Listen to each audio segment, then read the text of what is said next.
Ni wakati na munu be kan lajɛ an be foli balase o bɛɛ lajɛlen ma ka to o sigiyɔrɔ la an be février kalo tile 12 la san 2023 Mifa production ani Ondu Tele ni ye o ka kunnafoni dili wakati seli. Amanga kunnafoni kunfɔlɔ daminɛ n'an ka finitigilakaw ka kibaruya yɛlɛma min donna olu ka baara tagaboloya la février kalo tile 8 tɛmɛnin na an ka jamana ministre olu ka ladala lajɛ la o yɛlɛma min donna ni o hakilina yɛrɛ bɔra an ka cɛmancɛ fanga ɲɛmɔgɔ fɛ colonel Assimi Goïta o yɛlɛma fɔlɔ min donna o kɛra finitigilaka mɔgɔ 6 jɔyɔrɔ kura dira olu ma ni o mɔgɔ fɔlɔ yɛrɛ ye général de brigade Aruna Samake ale kɛra chef d'état major de l'armée de terre olu ka ɲɛmɔgɔba ni o be kuma an ka jamana duguma kɛlɛkɛcɛw olu ka ɲɛmɔgɔba u kan wa fana hakili jigina décembre kalo wagati la san 2021 général de brigade Aruna Samake ale de kun sugandira an ka cɛmancɛ fanga ɲɛmɔgɔ fɛ ni ka kɛ an ka jamana lasigiden Irisi jamana kan kɛrɛnkɛrɛnnenya la ni o ye Moscou ye a mɔgɔ filanan o ye colonel Famuke Kamara ale kɛra garde nationale olu ka directeur ba ye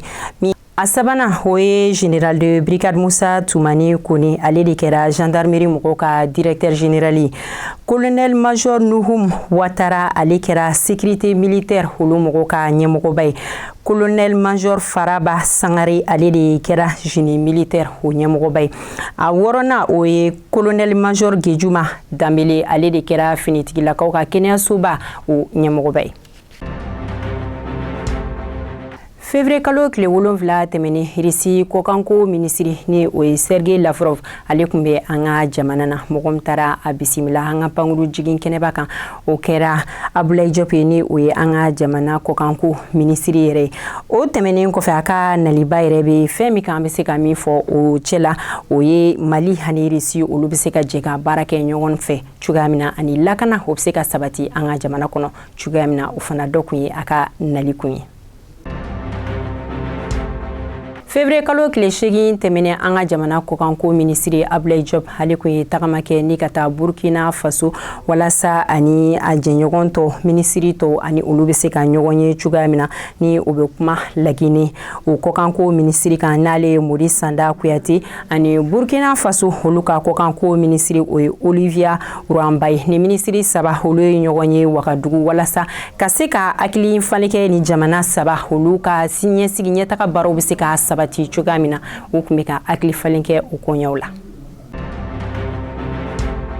Purumube Mukoro ani Kuse Duba Mukoro ni Mukoro tɔgɔ fila olu ye finitigilaka ye minnu ye dansigi wari falenna dɔw olu ka ɲɛnɛmaya la ni u fila kun minɛna finitigilakaw fɛ ka u datugu kaso la kan 1 na wa mi janvier kalo tile 22 tɛmɛnen na san 2023 ni mɔgɔ kofɔlen fila u bolila ka bɔ kaso la u bolitɔ kaso la den dɔw fana olu tugura u kɔ ni olu bɛɛ lajɛlen bolila ɲɔgɔn fɛ ɲinini kun bɛ ka da u kan min ye Kuse Duba Mukoro ale yira Burkina Faso Interpol mɔgɔ fɛ u nana n'a ye Mali la ni o kɛra février kalo tile 8 tɛmɛnen na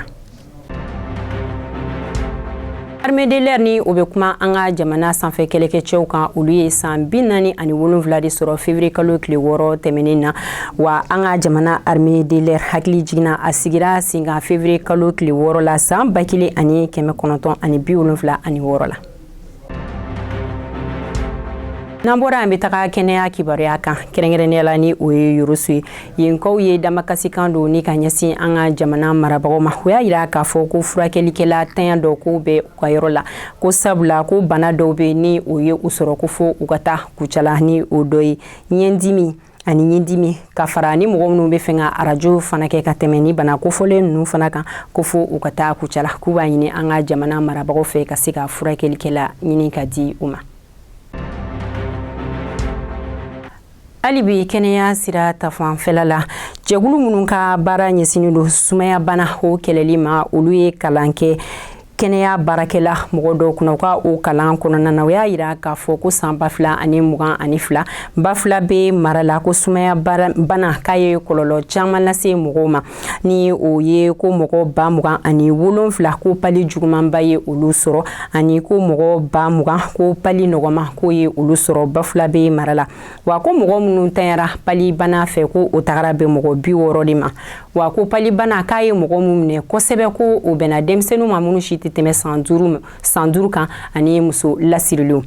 hali bi sumaya bana hokonya la Mayina o marala san 2022 o y'a yira k'a fɔ ko mɔgɔ 1000 ani mɔgɔ 637 ko sumaya bana jugumanba ko ye o de sɔrɔ wa min ye mɔgɔ 2000 ani 900 ani mɔgɔ 8 ko sumaya bana nɔgɔma ko ye olu de sɔrɔ.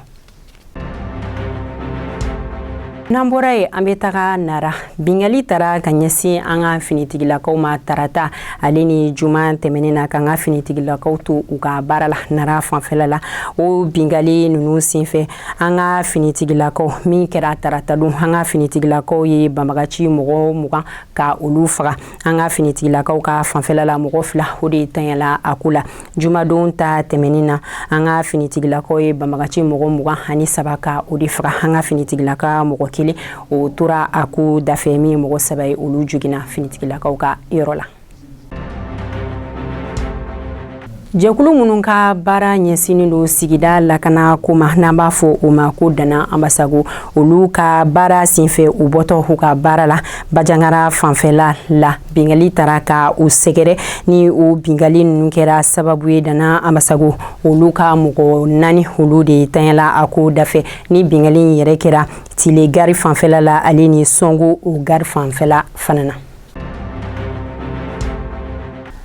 An lajɛbaga ni an lamɛnbagaw bɛɛ lajɛlen an sera ka kunnafoni minnu fara ɲɔgɔn kan ka ɲɛfɔlikaw ye o kan o kɛra ni an bɛ foli balase aw bɛɛ lajɛlen ma Ala ka basigi sabati Mali kɔnɔ ani diɲɛ fantaw bɛɛ lajɛlen la an bɛ foli balase aw bɛɛ lajɛlen ma a ka lajɛli la sanga ni wagati bɛɛ a k'an bɛɛ o la sanga wagati wɛrɛ ni Ala ka jɛ.